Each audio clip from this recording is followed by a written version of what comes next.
rute sebagian besar kita hari ini. Ini rute psikologismu yang berakhir di kelelahan. Mulai stres tapi dianggap normal. Ciri keduanya apa? Sulit rileks tanpa merasa bersalah. Terus biasanya di sini dimulailah temperamental, mudah tersinggung, fokusnya turun, tidurnya tidak berkualitas. Sulit ngawali tidur, kemudian kalau tidur sebentar-sebentar bangun. Itu biasanya ketika ada masalah. Pikirannya penuh. Cirinya orang pikirannya penuh itu ngipinya macam-macam. Kadang aneh-aneh, pikirannya penuh. Menunjukkan kamu banyak masalah. Nah, terus mulai begitu. Jadi ini mulai frustasi sebenarnya dengan dirimu. Terus sinisnya jadi keluar. Ini fase kalian sudah mulai cuek sudah pada akhirnya. Jadi hidupmu kamu jalani begitu saja, autopilot. Kamu mulai apatis.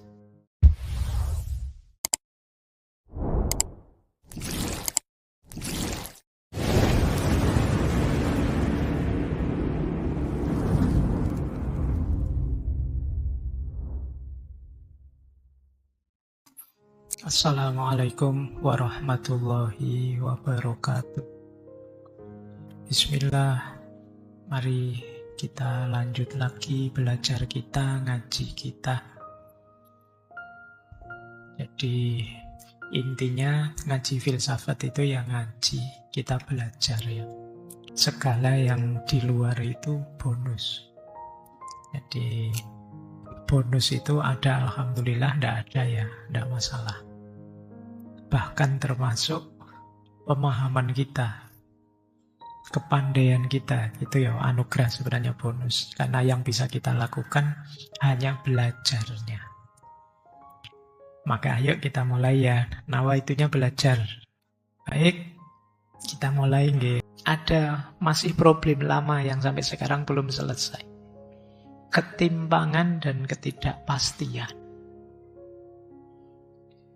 Tekanan biaya hidup, ketimpangan digital AI. Ketimpangan digital itu kalian bisa pakai HP mahal, smartphone, tapi nanti mungkin ada daerah tertentu, orang tertentu yang beli HP saja tidak mampu. Jangankan beli HP, beli beras saja susah. Ketimpangan digital. Tidak ada jaminan pekerjaan. Apalagi kalian yang S1 tidak lulus-lulus, yang lulus S2 itu lu bingung. Mau kerja apa, di mana? Jadi tidak jaminan. Jadi, apalagi kalian yang masih semester 1, 2, 3, masih panjang. Nasib jelekmu. Nah, ya, masih panjang. Jadi ya memang situasinya begitu kalau secara ekonomi. Baik, kita cemas. Besok bisa enggak ya memenuhi kebutuhan materi tadi loh, meskipun sekedar cukup. Jadi ini tantangan ekonomi. Ini situasi-situasi.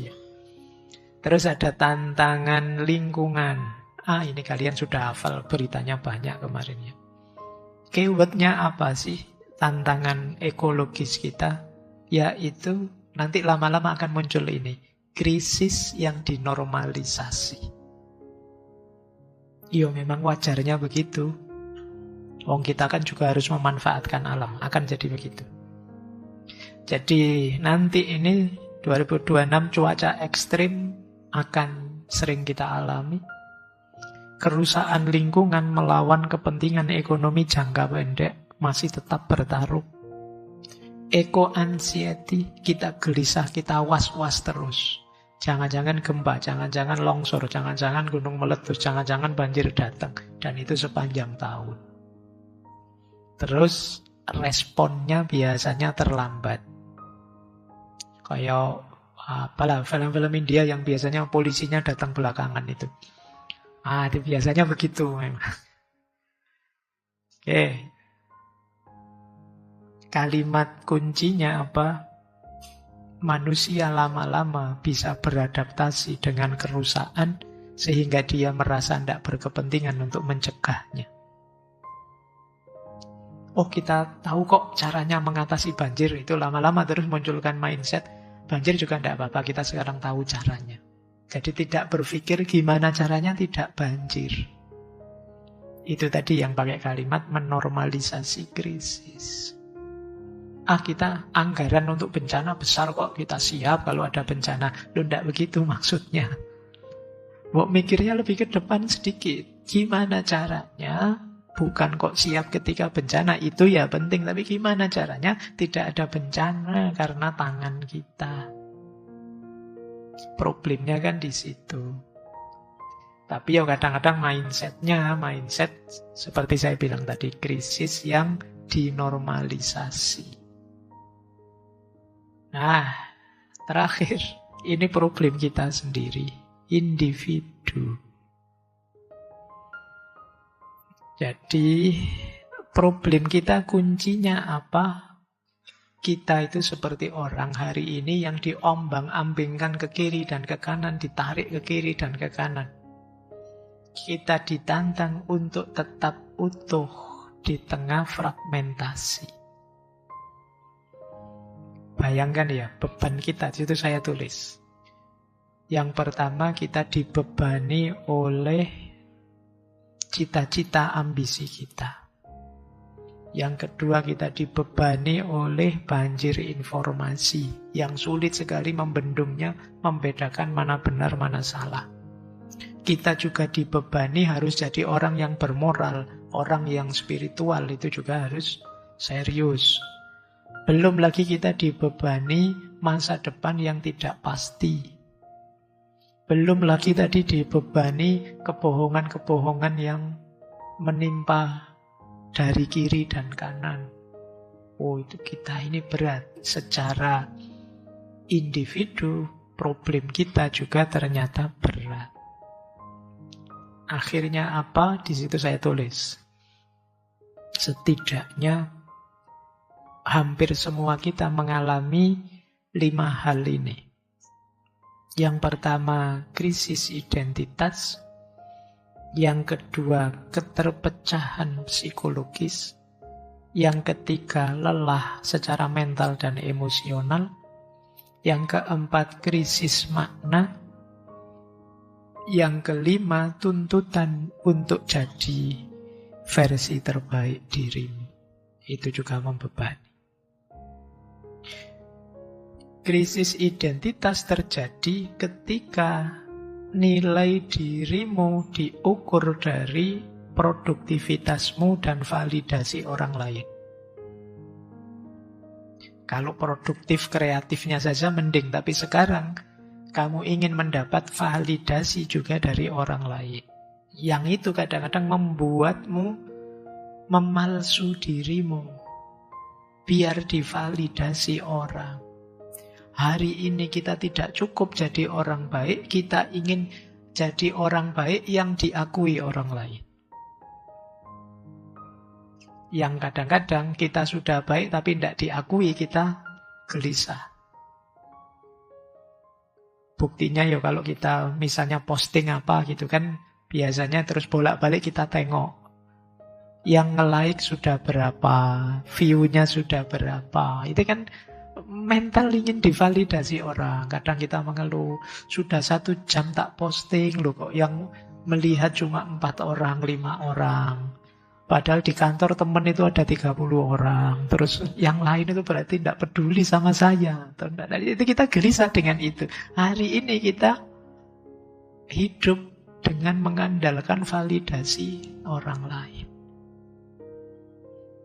Jadi padahal kita tahu kita benar, kita baik. Tapi sebelum divalidasi orang, kita grogi, kita merasa belum. Padahal kadang-kadang yang komentar 1 itu pun orang yang benci kita. Isinya terus jelek. Wah, terus kita kelimpungan. Kita tidak yakin dengan kebenaran kita sendiri. Ini krisis identitas. Dan itu yang membuat kepribadian kita pecah. Antara kita yang otentik dengan kita yang diharapkan orang. Ini berat. Terus kita lelah secara psikologis. Kita mengalami krisis makna. Kalau teman-teman sudah mulai bertanya begini, untuk apa sih ya saya melakukan ini itu?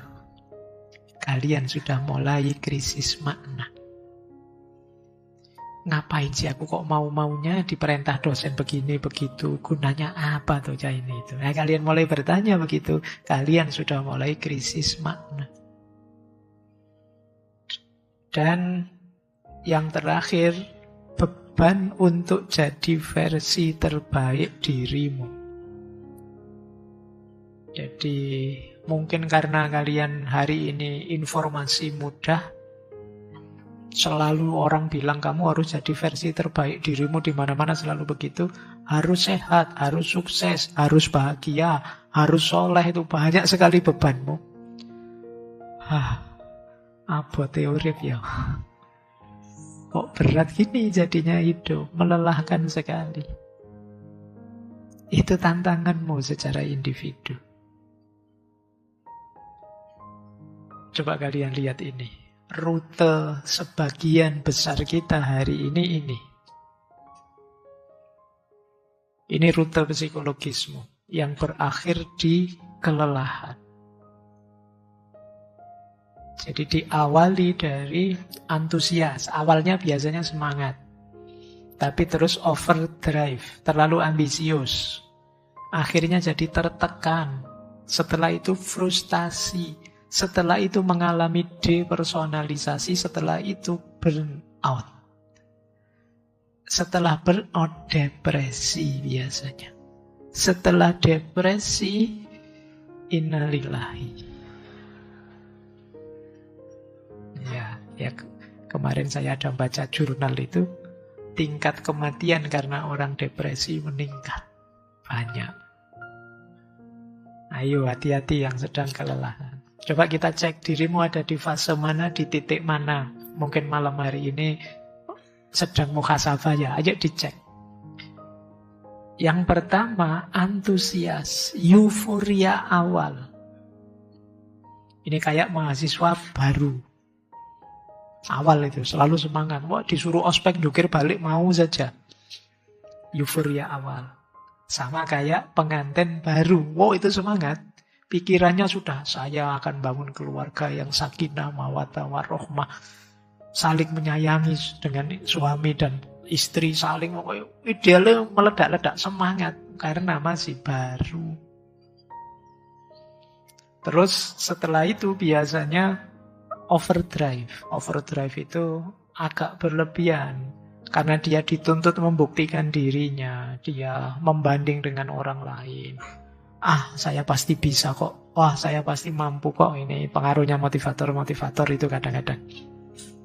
Sebentar lagi saya akan sukses, saya akan berhasil terus. Ini jadi overdrive. Kita pakai istilah terlalu ambisius. Itu kayak orang tidak pernah ngaji, tiba-tiba narget sehari khatam sekali.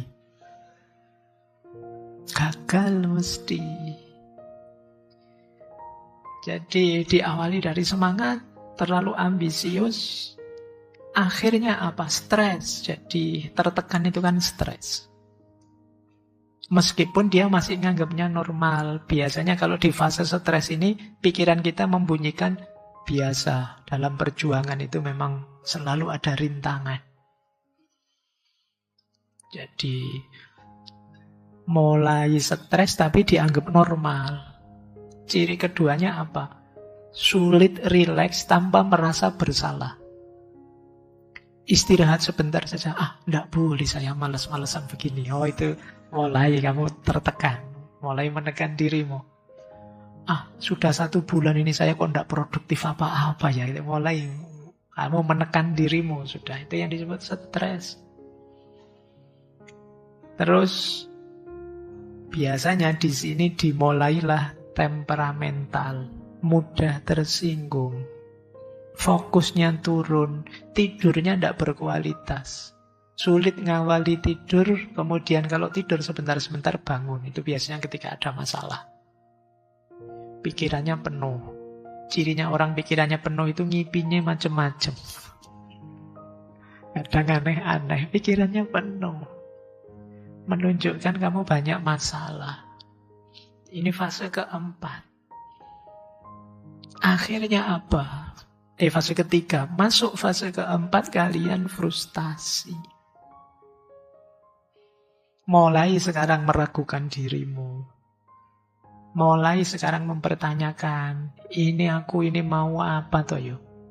Nah, kecewa dengan dirinya, mulai sinis, lihat orang lain dianggapnya kayak dirinya semua. Lihat saja nanti gagal mesti kayak saya. Terus mulai begitu. Jadi ini mulai frustasi sebenarnya dengan dirimu, terus sinisnya jadi keluar.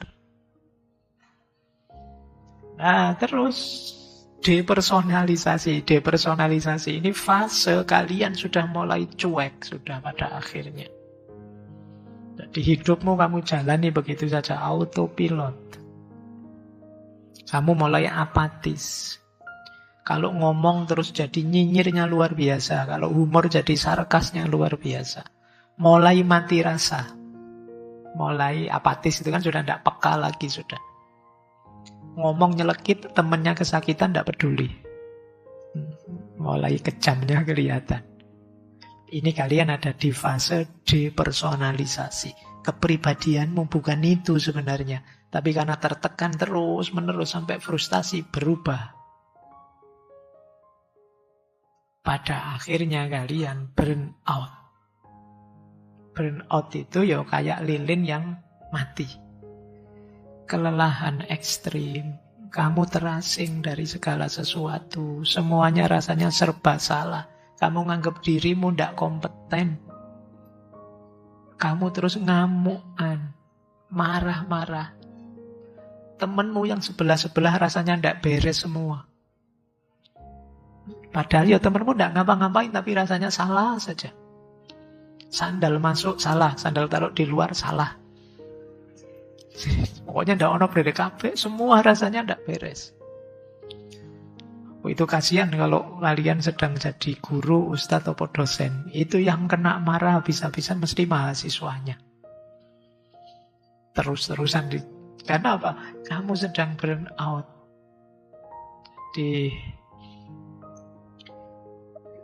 Cirinya ya burn out itu.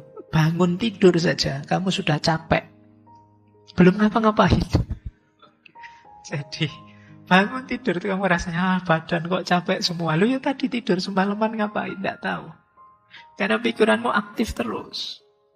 Pekerjaan-pekerjaan kecil membuatmu overthinking. Jadi sekedar nyapu saja. Mungkin begitu nyapu ada angin, balik lagi, diulang lagi, balik lagi, sapunya terus kamu patah-patahin, kamu pukul-pukulin. Itu sudah kamu sedang burn out sudah. Jadi hal-hal kecil membuatmu marah. Kamu merasa kosong, segalanya tidak beres, segalanya rusak. Baik ya. Semoga kalian tidak melewati rute ini. Kalau sedang melewati rute ini, slow down ya, pelan-pelan. Ambil jeda. Jadi jangan dilanjut-lanjutkan. Karena fase setelah burnout itu, kalau kemarin mengikuti Byung Chul Han, terus depresi. Nah, setelah depresi, ya lama-lama bisa psikosomatis, bisa menyerang, punya penyakit. Mungkin asam lambungmu naik, tiba-tiba muter-muter vertigo, tiba-tiba, itu sudah mulai. Kadang-kadang tidak ada apa-apa, tiba-tiba, wah ini jangan-jangan saya stroke ini. Jangan-jangan saya mulai itu. Ayo, kamu yang terlalu banyak kepikiran macam-macam sampai overthinking, sampai aneh-aneh. Saya kadang-kadang ada yang curhat itu, Pak, saya rasanya kayak orang mau mati, kayak orang mau mati. Padahal dia rasanya kecapean, lelah, menggigil itu kayak gini, mungkinnya orang mau mati. Itu dia pikirannya aneh-aneh sudah. Itu karena dia diawali burnout tadi, terus depresi. Lama-lama ya sakit fisik beneran. Makanya tadi saya bilang tingkat kematian karena depresi banyak. Bukan depresi terus bunuh diri, tidak itu. Ya itu parah kalau sudah begitu ya. Tapi itu tadi, psikosomatisnya muncul. Jadi penyakit-penyakit fisik yang diawali dari psikis. Oke, mulai ya. Kalian yang belum mengalami, hati-hati. Yang sudah ngalami, ayo dilambatkan hidupnya sebentar. Jangan terlalu cepat. Tidak usah khawatir, kalian masih muda. Misalnya salah jalan masih bisa ngulang. Bisa direset ulang. Ini saya bicaranya pada yang muda, yang sepuh-sepuh, yang ngapunten. Tapi siaplah kalian. Nanti saya khawatir ada yang jawab, Pak, muda kan tidak jaminan berangkatnya belakangan. Ya, tapi kan normalnya anggap saja kalau sedang ngurusi hidup ini kamu masih punya kesempatan panjang. Biar tidak putus asa. Jadi makanya coba lihat fase-fase itu, jangan sampai kalian kelelahan. Baik, saya rencananya tadi ngomong berapa sampai 10:30. Tapi tidak apa-apa ya. Paling tidak malam hari ini kita sudah menengok diri kita, baik internal maupun eksternal. Ya nanti yang eksternal pelan-pelan kita belajar nyari solusi dari pikiran-pikiran para filosof, di ngaji filsafat. Tapi untuk yang urusan internal dirimu, menurut saya tidak usah nunggu sesi ngaji filsafat. Karena, Pak, saya nunggu besok saja kalau ada sesi tentang depresi. Ya, kalau sekarang sedang depresi, yo, mulai sekarang kamu bereskan. Tidak apa-apa kalau memang sangat diperlukan, kalian minta pertimbangan ahlinya ke psikolog atau psikiater. Karena tidak harus malu-malu. Yo, ini kan bagian dari kesehatan juga. Karena kadang-kadang mau ke psikolog, psikiater itu kita rasanya kan, oh nanti dianggap tidak waras. Yo, kenyataannya memang tidak waras. Mau diapain lagi? Oke, ya karena orang sakit kalau dia tidak ngaku dirinya sakit kan terus tidak berobat. Harus mau menerima memang ada masalah. Ya untungnya biasanya kalau ada pengobatan-pengobatan gratis itu bukan psikologi ya, biasanya mungkin cek darah atau apa. Saya membayangkan kalau banyak pengobatan gratis yang ngecek jiwa, itu mungkin di antara kita kalau ngecek mungkin banyak yang keputusannya, wah ini sakit sebenarnya. Jadi karena itu yuk, seperti kata Ibnu Sina dulu waktu kita belajar tentang kesehatan mental, bahwa sehatnya mental itu jauh lebih mempengaruhi kualitas hidup dibandingkan kesehatan fisik. Karena ya memang unsur vitalnya manusia itu ada di dalam, di mentalnya. Penciri kemanusiaan juga ada di mental. Ada banyak orang yang secara fisik mengalami keterbatasan, tapi ketika mentalnya sehat, dia toh tetap bisa bahagia.